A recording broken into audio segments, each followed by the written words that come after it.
Hello' friends, আজি আমি discuss কৰিম যোনসকল ছাত্ৰ ছাত্ৰীসকলে এইবাৰ স্কুটি লাভ কৰিব। ডকুমেণ্ট ভেৰিফিকেশ্যন হোৱাৰ পিছত কি নথিপত্ৰ লৈ যাব লাগিব ডিলাৰত আৰু কেতিয়ালৈ ডিলাৰত মাতিব আৰু কি কৰিব লাগিব, এইবোৰ আজি আমি ডিছকাছ কৰিম। যদি ভিডিঅ'টো ভাল লাগে লাইক কৰিব, কমেণ্ট কৰিব আৰু ছাবস্ক্ৰাইব কৰিবলৈ নাপাহৰিব।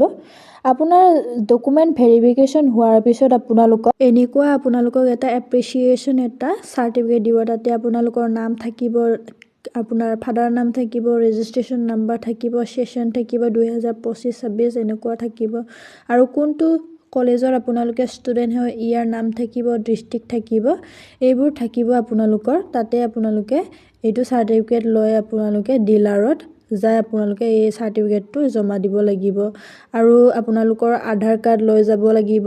আধাৰ কাৰ্ড আৰু ফাদাৰ বা পেৰেণ্টছৰ লৈ যাব লাগিব যিকোনো এটা ডকুমেণ্টছ। তাৰপিছত আপোনালোকৰ ৰেজিষ্ট্ৰেশ্যন চাৰ্টিফিকেটটো লৈ যাব লাগিব, মাৰ্কশ্বিটটো লৈ যাব লাগিব।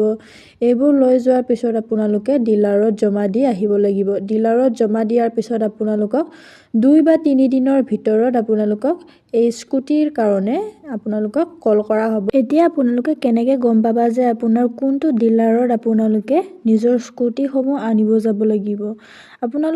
আপোনালোকৰ কলেজৰ পৰাই এটা লিষ্ট মুকলি কৰি দিয়া হ'ব। তাতে আপোনালোকৰ নাম থাকিব আৰু ডিলাৰৰ নাম থাকিব। সেই লিষ্ট মতে আপোনালোকে নিজৰ নাম চেক কৰি নিজৰ ডিলাৰৰ নাম চেক কৰি ডকুমেণ্টছসমূহ তাতে জমা দি আহিব। জমা দিয়াৰ পিছত আপোনালোকক মাতিব যে আপোনাৰ স্কুটিটো ৰেডি হৈছে, আপোনালোকে লৈ যাব পাৰিব বুলি কল আহি যাব। আপোনালোকে নিজৰ স্কুটিসমূহ লৈ আহিব পাৰিব।